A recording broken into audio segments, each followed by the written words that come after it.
ہمارے پڑوسی انتہائی غریب لوگ تھے۔ ان کے گھر 2 وقت کے فاقے ہوتے تھے۔ میں اپنی اماں کو کہتی، اماں بچا ہوا کھانا پڑوسیوں کو دے دیا کریں، لیکن اماں کو نہ جانے ان سے کیا خار تھی کہ کھانا ان کے گھر کے دروازے پر لے جا کر ڈال دیتیں، لیکن پڑوسیوں کو نہ دیتیں۔ پھر میری اور بھائی کی ایک ساتھ شادی ہو گئی۔ میں شادی ہو کر دوسرے شہر آ گئی اور اماں سے میرا ملنا نہ کے برابر رہ گیا۔ میرا گھر والوں سے تعلق نہ کے برابر تھا۔ پھر پورے 1 سال بعد جب میں واپس اپنے شہر لوٹی تو میرے ہوش اڑ گئی، کیونکہ اماں اپنے ہی گھر کے دروازے کے پاس چارپائی پر۔ کہا جاتا ہے کہ دنیا مکافات عمل ہے، اور آج میں یہ مکافات عمل اپنی آنکھوں سے دیکھ رہی تھی۔ بے شک اماں کا ایسا انجام دیکھ کر مجھے اپنی آنکھوں پر یقین نہیں آ رہا تھا اور میرا دل درد سے ڈوبا جا رہا تھا، مگر مکافات عمل کو میں سچ مان بیٹھی تھی۔ مجھے اس بات کا بخوبی احساس ہو رہا تھا کہ آپ جو کچھ بھی کرتے ہیں وہ لوٹ کر آپ کے پاس ہی آتا ہے۔ اگر آپ دوسروں کے ساتھ خیر اور بھلائی کا معاملہ کریں گے تو آپ کے ساتھ بھی خیر اور بھلائی ہوگی، جبکہ اگر آپ دوسروں کے ساتھ بدی اور شر کا معاملہ کریں گے تو آپ کے ساتھ بھی یقیناً وہی سب دہرایا جائے گا جو آپ نے کبھی کسی کے ساتھ کیا ہوگا۔ حقوق العباد کے معاملات بہت سخت ہیں اور ہر بندہ دنیا میں ہی اس کا انجام بھگت کر جاتا ہے۔ اس دنیا میں احسان کا بدلہ احسان، نیکی کا بدلہ نیکی، جبکہ برائی کا بدلہ بھرائی سے ہی ملتا ہے۔ ان سب باتوں سے اتفاق رکھنے کے باوجود میرا دل بہت زیادہ دکھی ہوا تھا۔ بے شک اماں نے زندگی میں کچھ غلط کیا تھا، مگر انسانوں کا کوئی حق نہیں تھا کہ وہ اماں کو ان کے کیے کی سزا دیتے۔ یہ اللہ اور اس کے بندے کا معاملہ تھا۔ بہرحال میں نے اماں کو اٹھایا اور گھر کے اندر لے گئی، جہاں پر ایک بڑی قیامت میری منتظر تھی۔ میں نے تو کبھی بھی نہ سوچا تھا کہ ایسا ہو جائے گا۔ میں تو بہت خوشی سے اپنے سسرال سے روانہ ہوئی تھی کہ اپنے میکے جاؤں گی، کچھ دن اماں کے ساتھ گزاروں گی۔ وہ جگہ جہاں پر میں نے اپنی پوری زندگی گزاری تھی، اسے دیکھنے کا دوبارہ موقع مل رہا تھا۔ میں یہاں پورے 1 سال بعد آ رہی تھی، مگر یہاں آ کر مجھے ایسا بڑا دھچکا لگا، میں نے کبھی خواب میں بھی نہیں سوچا تھا۔ میرا وہ گھر جو کبھی میرے لیے سکون کا باعث ہوتا تھا، اب مجھے اس گھر سے عجیب قسم کی وحشت ہو رہی تھی۔ میں بھابھی سے اس بارے میں سوال جواب کرنا چاہتی تھی، مگر میری ہمت نہیں ہو رہی تھی۔ میں کیسے شادی شدہ ہو کر اپنی بھابھی سے آ کر سوال جواب کر سکتی تھی؟ بے شک ہمارے معاشرے میں نندوں کو بے حد ظالم اور بھابھیوں کو گھر نہ بسنے والا دکھایا گیا ہے، مگر میری سوچ اس طرح کی بالکل نہ تھی۔ میری سوچ ان سب سے بہت مختلف تھی۔ میں نے اپنی بھابھی کی زندگی میں کبھی بھی مداخلت نہیں کی تھی۔ وہ اپنے سیاہ و سفید کی خود مالک تھی۔ نہ ہی میں نے کبھی اماں کو الٹے سیدھے مشورے دیے تھے۔ میرا شمار ان نندوں میں ہوتا تھا جو اپنے بھائیوں کا گھر ہنستا بستا دیکھ کر مطمئن رہتی ہیں، اور اگر ان کے ساتھ کچھ ناانصافی ہو جائے تب بھی بھائیوں کی خوشی میں ہی خوش رہتی ہیں اور واویلا نہیں مچاتی۔ بھابھی مجھ سے بات بھی نہیں کر رہی تھی، اور یہی بات میرے لیے تکلیف کا باعث بن رہی تھی۔ میرے لیے اس کا ایسا رویہ سمجھ سے باہر تھا۔ میں نے بھابھی کا کیا بگاڑ دیا تھا؟ میری بھابھی کے ساتھ کیا دشمنی تھی؟ شام تک میرا دل اپنے مائکے سے بالکل بیزار ہو چکا تھا۔ ایک تو اماں کی ایسی حالت میرے سامنے تھی، دوسرا بھابھی کا بھی مجھ سے بالکل بات نہ کرنا مجھے عجیب قسم کی کیفیت سے دوچار کر رہا تھا۔ میرا دل کر رہا تھا کہ ابھی اڑ کر اپنے سسرال واپس چلی جاؤں، جہاں پر میری ساس مجھ سے محبت کرتی تھی اور میرا شوہر میرا بے حد خیال رکھتا تھا۔ انسانی فطرت ہی ایسی ہے، وہ ہمیشہ اس جگہ بھاگ بھاگ کر جانا چاہتا ہے جہاں پر اسے چاہا جائے، اس کا خیال رکھا جائے اور عزت دی جائے۔ اگر میرا دل بھی یہ سب سوچ رہا تھا تو غلط نہیں تھا۔ شام تک بھابھی کا رویہ ایسا ہی رہا۔ مجھ سے پانی پوچھنے والا بھی کوئی نہیں تھا۔ میں نے خود ہی کچن میں جا کر پانی پیا اور پورا دن بھوکے رہ کر گزار دیا۔ میں یہ بات خصوصی طور پر نوٹ کر رہی تھی کہ اماں کو بھی کسی نے کھانے تک کا نہیں پوچھا تھا۔ اماں کو کس غلطی کی سزا مل رہی تھی یہ میرے ذہن میں نہیں آ رہا تھا، مگر جب مجھے یاد آیا تو میرے ہوش و حواس بالکل ہی گم ہو گئے۔ میں نے فوراً ہی بھابھی سے جا کر بات کرنے کا فیصلہ کیا، اور جب میں نے بھابھی سے بات کی تو اس نے آگے سے مجھ پر جو انکشاف کیا وہ مجھے لرزا دینے کے لیے کافی تھا۔ نہ جانے آج کا دن کیسے طلوع ہوا تھا جو اپنے ساتھ صرف اور صرف آزمائش، مصیبتیں اور انکشافات ہی لے کر آیا تھا۔ میری اماں کی آزمائش تو کب کی شروع ہوئی تھی، لیکن مجھے ایسا لگ رہا تھا جیسے آج سے میری آزمائش بھی شروع ہو رہی ہے۔ میں بہت برے دل کے ساتھ آنسو پہنچتے ہوئے بھابھی کے کمرے سے نکلی اور سیدھی اماں کے پاس آئی اور ان کی گود میں سر رکھ کر رونے لگی اور انہیں کہنے لگی، دیکھا میں آپ سے کہتی تھی نا یہ سب نہ کیا کریں ورنہ اس کا نتیجہ بہت برا ہوگا۔ دیکھ لیجئے اس کا کیا نتیجہ ہوا، آخر آپ نے کیوں ایسا کیا تھا؟ تب میری اماں نے لرزتے کانپتے اپنے منہ سے چند الفاظ ادا کیے جو مجھے بالکل ہی ساکت و جامد کر گئے تھے۔ بھابھی ایک بہت بڑی غلط فہمی کا شکار تھیں، اور اس کے ساتھ ساتھ ہی میں بھی اپنی اماں کے بارے میں کتنی بڑی غلط فہمی کا شکار تھی۔ میں نے روتے ہوئے اپنی اماں کی طرف دیکھا اور بے ساختہ انہیں اپنی نرم آغوش میں بھر لیا اور ان کے آنسو پونچھنے لگی۔ مجھے اپنی سوچ پر بہت افسوس ہو رہا تھا۔ اماں کی صحت کا خیال رکھنا بھی بے حد ضروری تھا، اسی لیے میں کچن کی طرف چلی گئی اور کھانا بنانے کے لیے کچھ ڈھونڈنے لگی۔ فریج میں کچھ سبزیاں بھی رکھی ہوئی تھیں۔ میں نے انہی میں سے کچھ سبزیاں اٹھائیں اور اماں کے لیے کھانا بنانے لگی۔ اس کے ساتھ ساتھ ہی میں نے بھائی بھابھی کے لیے بھی کھانا بنا دیا۔ مجھے کھانا بناتا دیکھ کر بھابھی نے کچھ نہیں کہا، جبکہ میں نے ان سے بات کرنے کا پختہ ارادہ کر لیا تھا، لیکن میں چاہتی تھی کہ اپنے بھائی کی موجودگی میں بات کروں۔ جو بھی ہوا، جتنی بھی بڑی غلط فہمی تھی، لیکن بھائی کو اس بات کا خیال رکھنا چاہیے تھا کہ وہ جس عورت کو سزا دے رہے ہیں وہ کوئی اور نہیں بلکہ ان کی اپنی سگی ماں ہے، اور انہیں یہ بات بھی سمجھنی چاہیے تھی کہ جزا اور سزا کا اختیار صرف اللہ کو حاصل ہے۔ بھائی اور بھابھی کے ساتھ ساتھ حیرت مجھے اماں پر بھی تھی، وہ کیسے بے قصور ہوتے ہوئے خاموشی سے یہ سب برداشت کر رہی تھیں۔ وہ اس بارے میں کیوں کسی سے کوئی بات نہیں کر رہی تھیں؟ میرا نام عالیہ ہے اور ہم ملتان کے ایک نواحی گاؤں میں رہتے ہیں۔ گھر میں صرف میں، امی اور ایک بھائی ہی رہتے تھے۔ ابو کا ہمارے بچپن میں ہی انتقال ہو چکا تھا۔ امی بتاتی ہیں کہ میں محض 1 سال کی تھی جب ابو ایک ٹریفک حادثے میں چل بسے تھے۔ ہماری کچھ زمینیں تھیں اور ابو کی پینشن آتی تھی۔ کیونکہ ابو سرکاری ملازم تھے اسی لیے ہمارا گزر بسر اچھا ہوتا رہا۔ ابو کی پینشن اور زمینوں کے علاوہ ہماری شہر میں 2 دکانیں بھی تھیں جو کرائے پر چڑھا رکھی تھیں۔ ہر ماہ کی آخری تاریخ کو معقول سا کرایہ بھی مل جاتا تھا۔ امی پینشن اور دکانوں کے کرائے سے گھر چلاتیں اور زمینوں کے پیسے ہمارے مستقبل کے لیے محفوظ کرتی رہیں۔ زندگی میں کسی چیز کی کوئی کمی نہیں تھی، بس کبھی کبھار ابو کی بہت یاد آتی اور دل کرتا جیسے دوسرے لوگوں کے ابو ان کے ناز نخرے اٹھاتے ہیں اسی طرح ہمارے ابو بھی ہوتے، لیکن ہماری امی کے پیار اور محبت نے کبھی اس کمی کو ہماری زندگی پر حاوی ہونے نہیں دیا۔ ہماری زندگی ہنسی خوشی گزرتی جا رہی تھی جب اچانک ہی میرا دھیان ہمارے پڑوسیوں پر گیا۔ ہمارے نزدیک والا گھر ہمارے محلے کے ایک بہت امیر آدمی کا تھا۔ اس نے یہ گھر کرائے پر چڑھا رکھا تھا، جہاں پر کچھ ہی عرصے کے بعد نئے کرائے دار آتے رہتے تھے۔ ہم نے کرائے داروں پر زیادہ توجہ کبھی نہیں دی تھی، مگر اس بار میں پڑوسیوں پر غور کرنے پر مجبور ہو گئی۔ ہوا کچھ یوں، ایک دن میں اپنے گھر کی چھت پر بیٹھی اسکول ٹیسٹ کی تیاری کر رہی تھی۔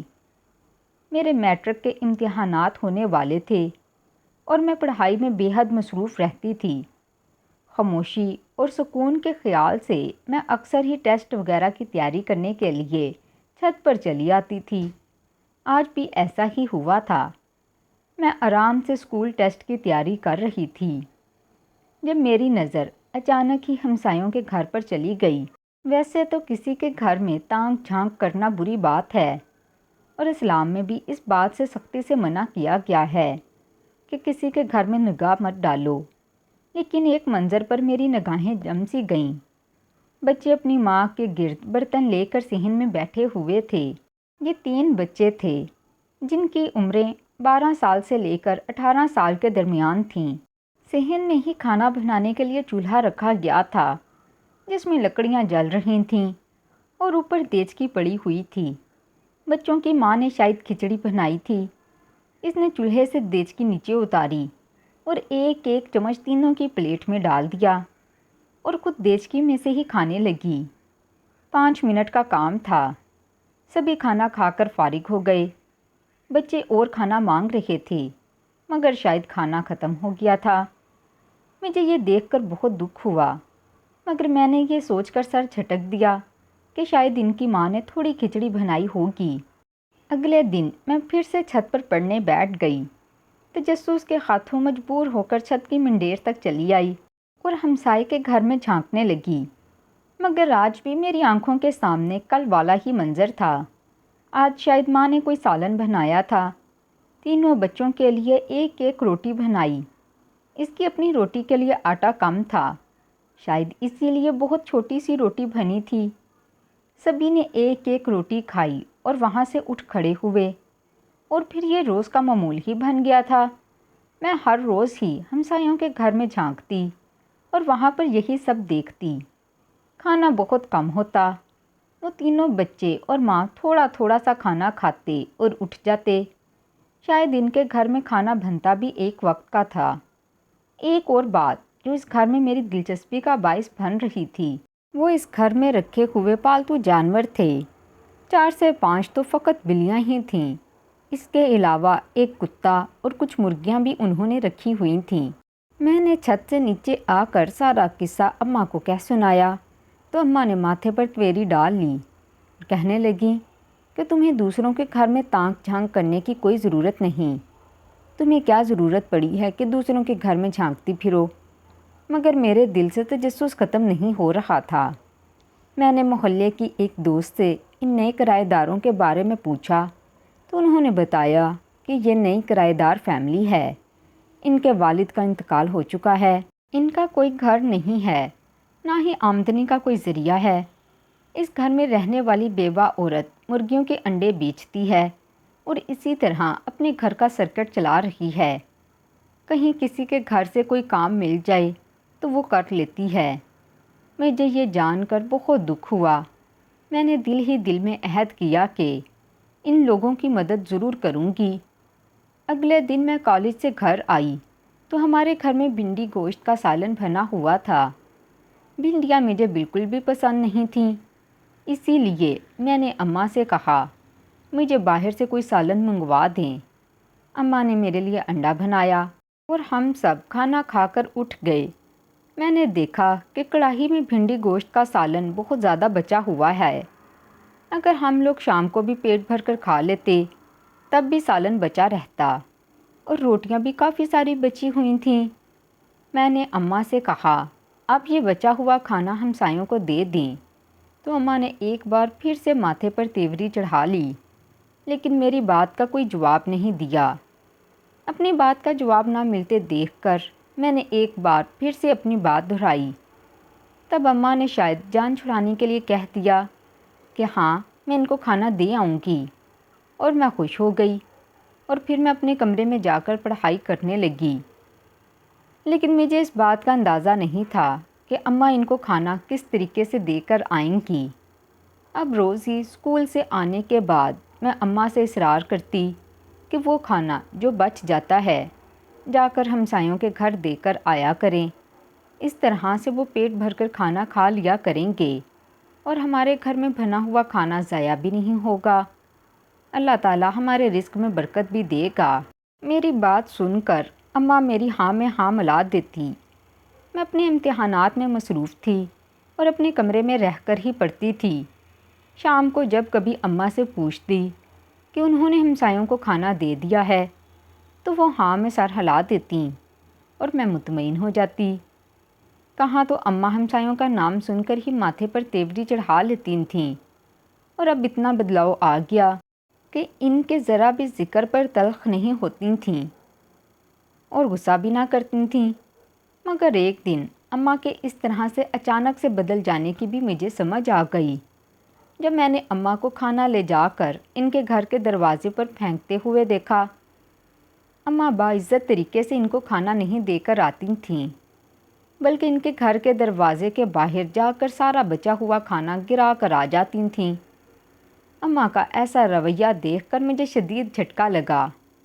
میں نے تو کبھی خواب میں بھی نہیں سوچا تھا کہ میری پڑھی لکھی اور صابر شاکر اماں کبھی ایسی حرکت کریں گی۔ اس دن اماں گھر آئی تو میں نے تلخ لہجے میں ان سے بات کی، جس پر اماں نے مجھے ڈانٹ کر چپ کروا دیا۔ اماں نے کہا کہ میں چھوٹی ہوں، دنیا کے معاملات کو نہیں سمجھتی، اسی لیے مجھے چپ رہ کر صرف اور صرف اپنی پڑھائی پر توجہ دینی چاہیے۔ میں احتجاجاً چپ کر گئی، لیکن اماں کے رویے نے میرے دل کو بہت دکھایا۔ مجھے اماں کی اس حرکت پر بہت دکھ ہو رہا تھا۔ اس کے بعد نہ ہی تو میں نے ہمسایوں کے گھر میں تانک جھانک کی اور نہ ہی اماں سے پڑوسیوں کو کھانا دینے کے لیے کہا، لیکن میں نہیں جانتی تھی کہ اماں نے یہ روز کا معمول بنایا ہوا ہے کہ ان کے گھر کے دروازے کے باہر کھانا پھینک کر آتی ہیں۔ وقت کچھ اور گزرا تو میری اور بھائی کی شادی ایک ساتھ ہو گئی۔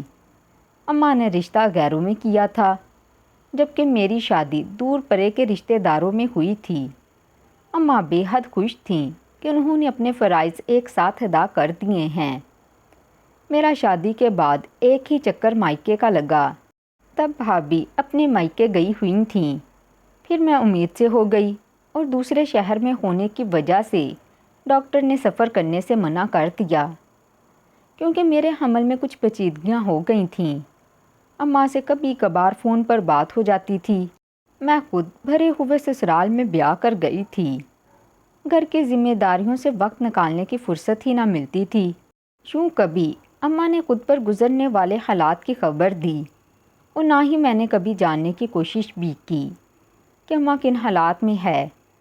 اسی طرح پورا ایک سال گزرنے کے بعد میں اپنے مائکے آئی تھی، اور آتے ہی اپنے گھر کی دہلیز پر میں نے جو منظر دیکھا، اس نے مجھے حواس بافتہ کر دیا تھا۔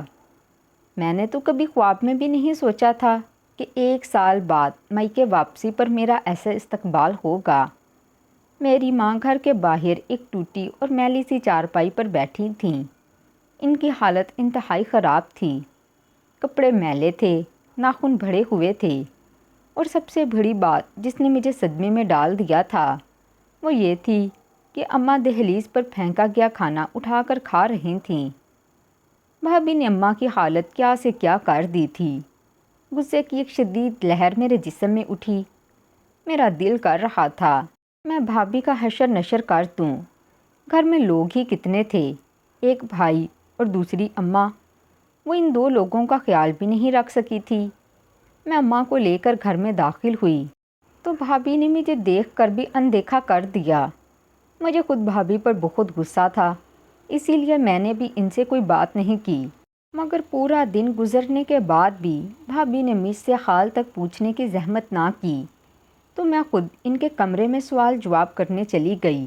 میں نے وہاں جاتے ہی بھابھی کو آڑے ہاتھوں لے لیا اور ان سے سوال جواب کرنے لگی۔ میں نے ان کے کمرے میں جاتے ہی پہلی بات یہی کی کہ آخر ان کی ہمت کیسے ہوئی میری ماں کے ساتھ اس طرح کا رویہ رکھنے کی، اس طرح کا سلوک انہوں نے کیوں کیا؟ کیا گھر میں سارے برتن ختم ہو گئے تھے کہ انہیں نیچے پھینک کر کھانا دیا جاتا ہے؟ اور کیا گھر میں ان کا ساز و سامان ختم ہو گیا تھا کہ انہیں گھر کے باہر ٹوٹی ہوئی چارپائی پر بٹھایا گیا تھا؟ جس پر بھابھی نے میری طرف آنکھیں نکال کر دیکھا اور کہنے لگی، یہ تمہاری اماں ہی کے کاموں کا صلہ ہے جو انہیں مل رہا ہے۔ تمہاری اماں نے بھی کبھی کسی کی دہلیز پر ایسے ہی کھانا پھینکا تھا، جسے اٹھا کر کھانے پر اس گھر کے مکین مجبور تھے۔ تمہاری اماں کے ساتھ بھی وہی سب دہرایا جا رہا ہے، تو تمہیں اتنی تکلیف کیوں ہو رہی ہے؟ بھابھی کے منہ سے یہ بات سن کر میں تو ہکا بھکا رہ گئی۔ ہمارے وہ غریب ہمسائے تو کب کے یہ محلہ چھوڑ کر جا چکے تھے، جن کی دہلیز پر اماں کھانا پھینک کر آیا کرتی تھیں۔ بھابھی بھی ہمارے اس محلے کی نہیں تھیں، نہ ہی ان کا کوئی رشتہ دار اس محلے میں تھا۔ وہ ایک دور دراز کے علاقے سے بیاہ کر آئی تھیں اور ہمارے لیے بالکل غیر تھیں۔ پھر انہیں اس سب کے بارے میں کیسے معلوم تھا؟ میں یہ بات بالکل بھی نہ جانتی تھی کہ بھابھی کو ان سب کے بارے میں کیسے علم ہوا۔ تو میں نے ان سے کہا، کھانا اماں پھینکتی تھیں اور وہ کسی اور کے دروازے پر پھینکا کرتی تھیں۔ وہ آپ کا گھر یا آپ کے رشتہ دار نہیں تھے۔ آپ کون ہوتی ہیں انہیں اس طرح سے جزا اور سزا دینے والی؟ بہو کے روایتی بیر کو آپ اس طرح سے میری اماں کی غلطی کے پردے میں نہیں چھپا سکتی ہیں۔ جس پر میری بھابھی زور زور سے ہنسنے لگی اور انہوں نے مجھ پر ایسا راز کھولا جسے سن کر تو میں حیران رہ گئی۔ ہم نے کبھی خواب میں بھی نہیں سوچا تھا کہ وہ غریب محلے دار، جن کا احساس میرے دل میں کوٹ کوٹ کر بھرا ہوا تھا، جن کے لیے کئی بار میں نے اپنی اماں کے ساتھ بھی تلخ کلامی کی تھی، وہ اس قدر کینہ پرور تھے کہ بدلہ لینے کے لیے اس حد تک گر گئے تھے۔ وہ ہماری زندگیوں میں پوری منصوبہ بندی کے تحت گھسے تھے اور اماں سے اس طرح سے بھابھی بدلہ لے رہی تھیں۔ بھابھی کوئی اور نہیں بلکہ اسی بیوہ خاتون کی بیٹی تھی جو ہماری پڑوسن تھی۔ غربت زیادہ ہونے کی وجہ سے بھابھی شروع سے ہی اپنی نانی کے ہاں رہتی تھی، اسی لیے ہمیں ان کے بارے میں کچھ بھی علم نہیں ہو سکا، اور وہ بیاہ کر میری بھابھی بن کر ہمارے گھر میں آ گئی تھی اور اماں کی زندگی اجیرن کرتی تھی۔ میرے پاس کہنے کے لیے ایک لفظ بھی نہیں بچا تھا۔ میں ان سے کیا بات کرتی؟ اسی لیے میں روتے ہوئے ان کے کمرے سے نکلی اور اماں جان کی گود میں آ کر لیٹ گئی۔ افسوس تو مجھے بھائی پر بھی ہو رہا تھا، جنہوں نے اماں کی ساری زندگی کی قربانی کو 1 منٹ میں مٹی کر دیا۔ میں نے روتے ہوئے اماں کو بتایا کہ اماں، آپ نے ایک غلطی کی تھی جو ہمارے پڑوسیوں کی دہلیز پر کھانا پھینکا کرتی تھیں۔ میں آپ کو کتنا کہتی تھی کہ کھانا ان کے گھر دے آئیں، مگر آپ نے میری ایک بات نہیں سنی اور اسی کی سزا آج آپ کو مل رہی ہے۔ جس پر میری اماں نے نفی میں سر ہلایا اور کہنے لگی کہ نہیں، میری پرورش میں کہیں کوئی کمی رہ گئی تھی، اس وجہ سے مجھے یہ سزا مل رہی ہے۔ اگر میں نے تمہارے بھائی کی تربیت اچھی کر پاتی تو وہ میری باتوں پر یقین کرتا، اپنی بیوی کے کہنے میں آ کر اس طرح سے مجھ سے منہ نہ موڑتا۔ میں اپنا قصور مان چکی ہوں کہ میری تربیت میں کوئی کمی تھی، تبھی میرے بیٹے نے میرے ساتھ ایسا سلوک کیا۔ میں نے افسوس سے اماں کی طرف دیکھا اور کہا کہ اماں، آپ کو اس طرح ان کی دہلیز پر کھانا نہیں پھینکنا چاہیے تھا۔ تب انہوں نے مجھے بتایا کہ اس گھر کے مکین تو پھر بھی کچھ نہ کچھ کھا پی لیا کرتے تھے۔ میں کھانا اس گھر کے مکینوں کے لیے نہیں بلکہ پالتو جانوروں کے لیے پھینکا کرتی تھی۔ مجھے ایسا لگتا تھا جیسے ان کے گھر پہ غربت صرف اس وجہ سے ہے، وہ خود تو کم یا زیادہ کھا ہی لیتے تھے، مگر اپنے گھر کے پالتو جانوروں کو بالکل بھی کچھ کھانے کے لیے نہیں دیتے تھے۔ اگر میں ان کے گھر میں کھانا دے کر آیا کرتی تو وہ لوگ پالتو جانوروں کو پھر بھی نہ دیتے، اسی لیے میں کھانا دہلیز پر ڈال دیتی تھی تاکہ جانور بھی کھانا کھا لیں، اور مجھے ان سے چڑ بھی اسی لیے ہوتی تھی کہ انہیں اپنے پیٹ کی بھوک کا تو پتہ ہے لیکن جانوروں کی بھوک کا احساس تک نہیں کرتے۔ اماں کی یہ بات سن کر تو میری آنکھوں میں آنسو آ گئے۔ میں اپنی اماں کو کتنا غلط سمجھتی رہی تھی، جبکہ میری اماں تو انسانوں کے ساتھ ساتھ جانوروں کی بھوک کا بھی احساس کرتی رہی تھیں۔ میں نے اماں کو نہلا کر صاف ستھرے کپڑے پہنائے، کھانا کھلایا۔ کچھ دیر بعد میرا بھائی بھی گھر آ گیا۔ مجھے دیکھ کر بہت خوش ہوا اور آگے بڑھ کر گلے لگا لیا۔ اس کے گلے لگ کر میری آنکھیں نم ہو گئی تھیں۔ اگر میں اتنے وقت سے مائکے نہیں آ پائی تھی تو اس نے بھی میرے سسرال کا چکر لگا کر مجھ سے ملنے کی کوشش نہیں کی تھی۔ بہرحال میں نے بھابھی کو اماں کے سامنے بلایا اور بیٹھ کر بھائی بھابھی کی غلط فہمی کو دور کر دیا۔ جبکہ پالتو جانوروں کو کھانا نہ دینے والی غلطی پر بھابھی اب شرمندہ سی بیٹھی ہوئی تھیں۔ غلطی تو بہرحال ان کی اپنی بھی تھی۔ تب میں نے ان کے کندھے پر ہاتھ رکھتے ہوئے ان کی شرمندگی کو زائل کیا اور کہا، بھابھی جو گزرنا تھا گزر چکا ہے۔ بے شک یہ چھوٹی بات نہیں تھی، لیکن میں کوشش کروں گی کہ اس بات کو بھول جاؤں، اور اماں سے بھی کہتی ہوں کہ وہ آپ کو معاف کر دیں۔ بس اب سے ہنسی خوشی ایک دوسرے کے ساتھ زندگی گزاریں اور پرانی تمام باتوں کو بھول جائیں۔ بھابھی نے نم آنکھوں کے ساتھ اس بات میں سر ہلا دیا، پھر اٹھ کر میری اماں سے معافی مانگنے لگیں۔ اماں نے بھی بھابھی کو معاف کر کے گلے لگا لیا۔ میں کچھ دن مائکے میں گزار کر واپس اپنے سسرال آ گئی۔ تو ناظرین، کیسی لگی آج کی کہانی پسند آئی ہو تو ویڈیو کو لائک، چینل کو سبسکرائب کر دیں اور میری اس کہانی کو زیادہ سے زیادہ شیئر کریں۔ ملتی ہوں اگلی ویڈیو میں، تب تک اللہ حافظ۔